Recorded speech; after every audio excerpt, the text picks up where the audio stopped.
Hello everyone and welcome back to Coach Craig's Sports. Today is Friday, June 3rd, and this is the MLB DFS video for today. So in today's video, we'll be taking a quick look back at yesterday's picks, seeing how they turned out, talking about my core picks for the FanDuel main slate for today, and then going over to my article over at WeBetATS.com and talking about my top GPP stacks for today as well. But without further ado, we'll get started with a recap of yesterday's picks. It was a really high scoring day yesterday in terms of cash line. I had a lineup that I believe got like 163 points and still didn't even cash yesterday. I believe a lot of that was due to some chalk from that Coors Field game.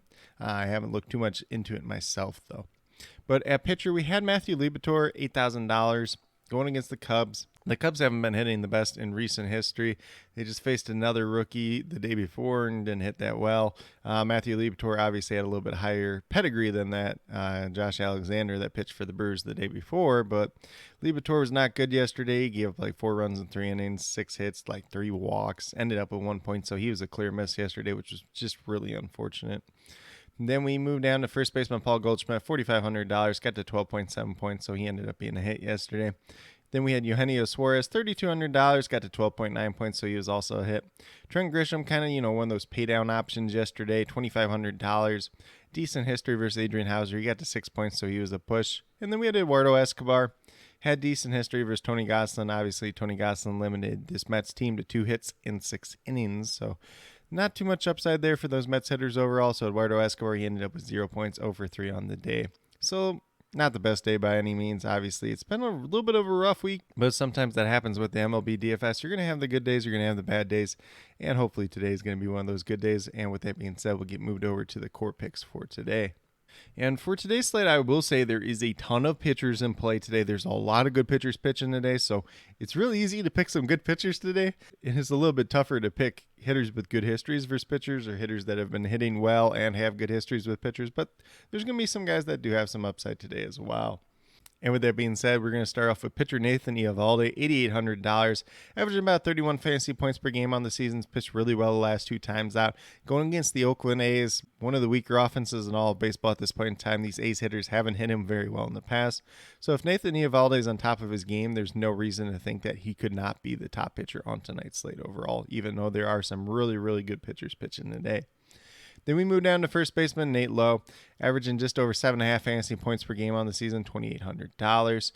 No, and I'll be the first to admit it's been kind of a up and down season for him at this point in time, but he does have some pretty good games with some upside in about the last week or so. He's going against Logan Gilbert today, who is 6 for 12 versus in his career, which was actually one of the better hitter versus pitcher matchups on the entire day. Then we move down to second baseman Gleyber Torres, $3,000, a guy that's been hitting very well. He has no history versus Elvin Rodriguez, who's pitching for the Tigers today, but he has a multi-hit game in 3 out of his last 4 games. So there's definitely a ton of upside there versus a rookie pitcher who's making his 3rd start. So definitely like a lot of these Yankees today. That's going to be one of my favorite stacks overall. Then we move down to outfielder Marcell Ozuna, $3,800, going against Chad Kuhl in Coors Field, 3 for 8 versus him in his career, 1 home run. Definitely has a ton of upside once again tonight, and he does have a 5-game hitting streak at this point in time. Then last but not least, we have Alex Verdugo, $2,800, starting to turn the bat around a little bit as of late. Goes against Oakland. James Caprillion pitching today for them. Does have a little bit of upside here. He's 2 for 4 versus him in his career. If he's in that 5 spot that he's kind of projected in today, does have a little bit of extra upside just because he's not as far down in the order as he was at some points earlier on in the year. But with that being said, if you go with these 5 players that I do have listed here, you have $13,800 remaining, just over $3,400 per player. So there's definitely some opportunities to pay up. Obviously, like I said, the hitters, they might be a little hit or miss today just because a lot of these guys don't have too much history versus some of the pitchers they're facing. Some pretty good pitchers facing today, so you do not have to use these core 4 hitters in every single lineup you build, but definitely with some ones that I would mix and match, as well as some of the guys from my top GPP stacks. But with that being said, we'll get moved over to my article over at WeBetATS.com and talk about those top GPP stacks for today. So the first one we do have is the Atlanta Braves going against the Colorado Rockies and Chad Kuhl today. Obviously, the Braves hit the ball very well last night at Coors Field. Still playing in Coors Field today. Going to be some big upside there once again. And probably a pretty popular stack overall in tonight's slate. Then the next one I do have is the Philadelphia Phillies going against Chance Selseth of Los Angeles Angels. Obviously, it's his 4th career start. Definitely has some upside there. I know this Phillies lineup's banged up, but you can still go after a few decent players in this lineup and potentially some value plays as well. And then we have the Boston Red Sox, who I mentioned with Alex Verdugo, going against James Kaprielian tonight. There is some upside there for sure. He has not pitched too deep in the games and not pitched the best so far this season. So guys like JD Martinez, Alex Verdugo, obviously you have these normal guys with Kiki Hernandez, Xander Bogaerts, Trevor Story. All these guys are in play once again tonight.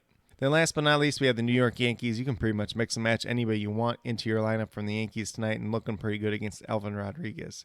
But with that being said, these are my core 5 picks as well as my top GPP stacks for today, June 3rd. As always, if you have any questions related to MLB DFS, be sure to leave them down in the comments below and I'll get back to you as quickly as possible.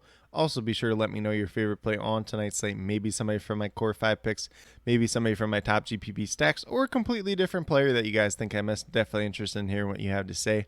But with that being said, if you're new to my channel, please consider subscribing. Definitely would appreciate it. It helps to build the community that we're trying to build here at Coach Craig Sports, which is one that's truly for you, the viewers, helping you with your DFS, whether it's MLB or USFL. Those are the two main ones at this point in time. I'll be posting my USFL info for Week 8, both on my YouTube page and on my Twitter, so definitely be sure to check that out when you're looking at guys to play in GPP, cash settings, and then kind of some dart throws as well on a team-by-team basis. And then with that being said, if you are new or current subscribers yet to do so, also be sure to hit that notification bell down below. It's going to let you know every single time I post up a new video. Like I've been saying, I post up daily MLB DFS videos just like this. But with that being said, that's all I have for today's video. Hopefully you all enjoyed. And then last but not least, special little shout out to each and every one of you watching today's video. I truly do appreciate you taking the time out of your day to watch this video. Definitely means a lot to me, and I hope each and every one of you has a great rest of your day.